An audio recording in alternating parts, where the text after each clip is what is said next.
time. I know it's been a grueling trip. We've been in northeastern Minnesota, northwestern, southwestern, the metro, but it's a big deal to have you guys in our community today. Hopefully you enjoyed the visual tour on the bus, and I think now we're going to get down to more of the meats and potatoes of what's going to happen here today. So we have three very important presentations that we'd like to present today. I want to acknowledge we have County Commissioner Mike Lee is with us today, and also the City Administrator Chad Adams is here. The Mayor gave us a welcome, and I'm going to try to go through this fairly quickly so we stay on schedule. We're going to kind of get into the meats and potatoes of the project. We started out here, and we kind of made a loop through half of the lake. So you didn't get to see the full 550 acres of the lake, but what you did see is some of the downtown and our the property that we are working on with the wetland restorations, and then the Hatch Bridge area and our medical center. Oops. As we talked about on the bus, really our lakes are the focal point for our community. All of our events seem to congregate right around the lakes, and the community just eats up not only Fountain Lake, but our other lakes that we have in our community, as well as Pickerel Lake that we've seen as we came in, that we've worked on in the past. In 2005, locally we approved local option sales tax by 80%. So we had a lot of local support. And as you can see with the city and county people here, we have a very close working relationship with our city and county as well. The watershed area is 100 square miles. It's primarily ag, but you can see that the lake is right in the center of our community in our town. It's urban stormwater from Albert Lee is another contributor that feeds our lake. Tributaries are a significant source of sediment to our lake. As I said on the bus, over the last 9 years, we've done an extensive water monitoring and upland conservation approach to reduce the sedimentation coming into our lake. We didn't get to see Bancroft Bay, but Bancroft Bay is 1 to 2 feet. We have about 5 to 8 feet of sedimentation that we plan to remove from that bay alone.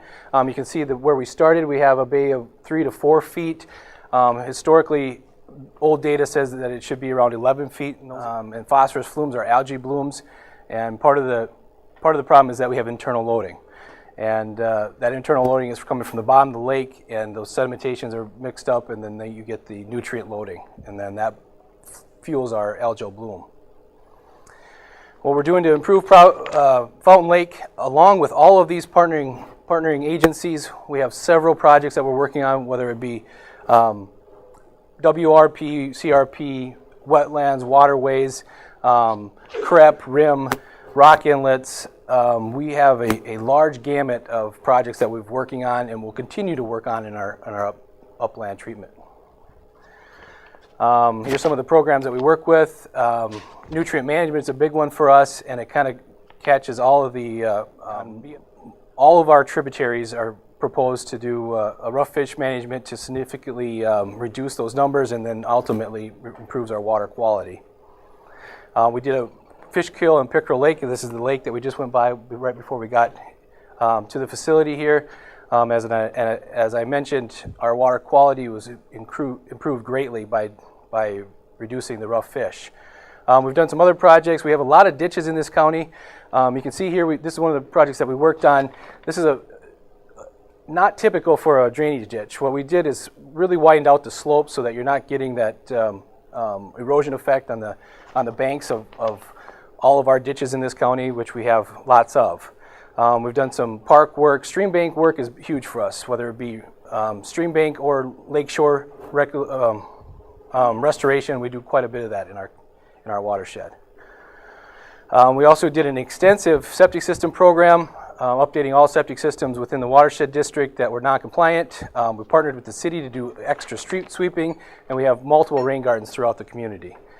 Fountain Lake, we have seen an average, our Secchi DIS reading, which is really your water clarity, has improved over the years. We did see a fall in 2011 due to a very dry year, but we are seeing improvements, and that's due to the work that we've done upstream.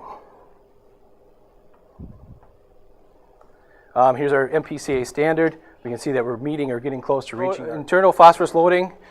This is the big one for us, and this is really when we want to do the dredging. And I've touched on it a little bit, but what happens is the sedimentation that washes in or that is in the bottom of the lake is full of nutrients. And from our internal loading alone is what we can reduce and improve our water quality significantly. We could do all the work we want upstream, but our loading is coming from 65 to 80% internally. So we have to remove those sediments, and that's part of the dredging project. Increase the depths and then the internal loading, improve aquatic habitat, and also recreation. We want to remove about 1 million to 1.5 million cubic yards.